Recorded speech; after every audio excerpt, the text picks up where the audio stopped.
Unless you live in a vacuum, then your business will have competitors. There may be just a few, there may be many, but chances are you want to beat them.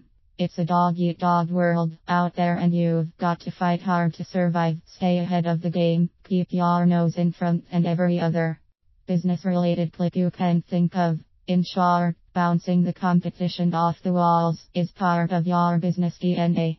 The equation is simple. Beat the competition equal get more customers equal achieve more success. The trouble is, particularly in the world of business, nothing is quite that simple. Competition actually encourages you to take your eye off the ball, and spending too much time outwitting your rivals can simply be a waste of valuable time. Acme Solutions on the other side of town might be filching customers with a similar product to yours, but that's not the issue. It's not even the problem. The problem is that you've forgotten to ask what your market actually wants. What is competition? Who competes for your customers? If you run a restaurant, then you might think it is the Chinese down the road or the McDonald's at the local mall. Yes, they're in the same business as you. They're providing cooked food and the promise of a good time in much the same way as your humble little eatery. But they're not the only competition. There are threats to your business everywhere. There's the bar next door and the grocery store next to that, to name just two. Wait, a grocery store? Blue Apron Gourmet Meals are a direct competition to your restaurant. Your customer, who was previously going to visit your restaurant, spots a nice recipe in store and decides to stay in for their meal. That, my friend, is competition. That pre-cooked, ready-wrapped gourmet meal is buying for a piece of your market. Other competition can include supermarkets and corner stores. It can even include the local movie house. Hey hun, do you want to eat or go see that film tonight? Anything that diverts customers away from your restaurant is a competitor. Hell, even a sick kid when your customer is about to head out for a date is a competitor. Competition is widespread and often nefarious. It is not always what you think it is. To your market, it is any product or service that solves the same problem, even if it's completely different type of solution. Competition is good. Yes, on the whole, competition is good. It creates choice, it helps you to improve your particular part of the pie, and it leads to innovation. Without competitors, you'd have to come up with your own solutions rather than stealing theirs. These illusory people and corporations actually justify your existence. You're not the only person in the world who thinks this product is useful. Competition is good. Competition is great. Your competition can give you a proven roadmap to success. How? Examine your top 5 successful competitors. Do a Google search on each of their names and look at the links to all the channel sales and visibility partners they've leveraged over the years to build awareness and drive revenue. Chances are many of these same channels are good opportunities for your business as well. Examine how and where they market themselves. For example, it's one thing to know they are reaching their market through social networks such as Twitter, Pinterest, Facebook, and Instagram.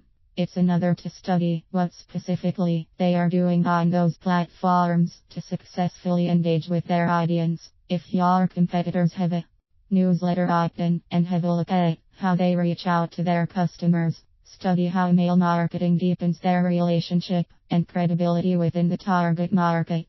Staying ahead by a nose isn't enough. Many businesses fall into the trap of trying to stay ahead of the competition. The shop across the road offers a 3 for 2 deal, so you go one better and start putting out a buy one get one free offer.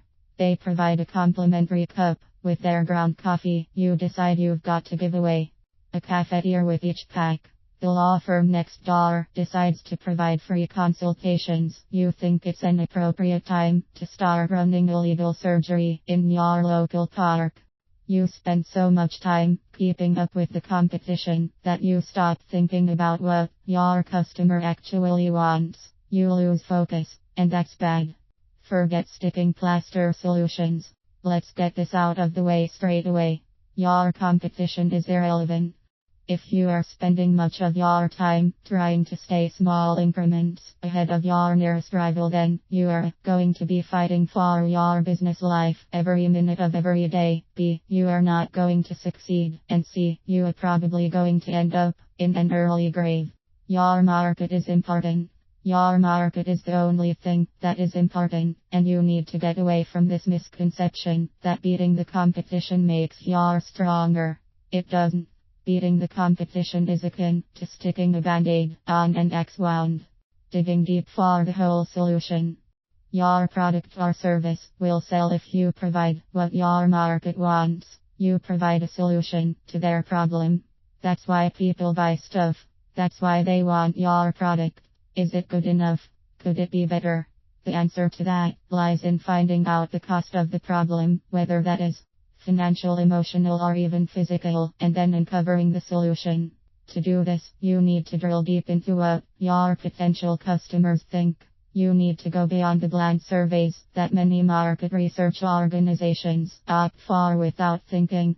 Let's say that your competitors have a sticking plaster solution to a recurring problem that your market has had to suffer for the last umpteen years. How do you think your market would like a more sustainable solution, one that actually works? What difference do you think it would make to their business? Kicking away the competition and drilling more deeply into the market problem takes time and effort. It's why many businesses just stick to the time-honored process of beating Jeff or Mabel down the road. It's easier. That's all. It may not lead to success, but at least you are all fighting with the same weapons. There's literally no one bringing a gun to the local knife fight. This is what separates the true entrepreneurs from the wannabe business leaders. They work hard to peel away the layers of a particular problem, constantly asking that childish why, continuing until they have the workable solution within reach. Your market represents the ready-made expert who knows everything about the problem. They know how it affects them, and they know what a solution should look like, even if they haven't got a solid product yet. Your job as an entrepreneur is to forensically pull it apart and come up with the innovative solution that literally blows the competition out of the water. Let's face it, if you've come up with the perfect solution to your market's problem, who needs to make the effort to stay ahead of the competition? You will have what your market both wants and needs.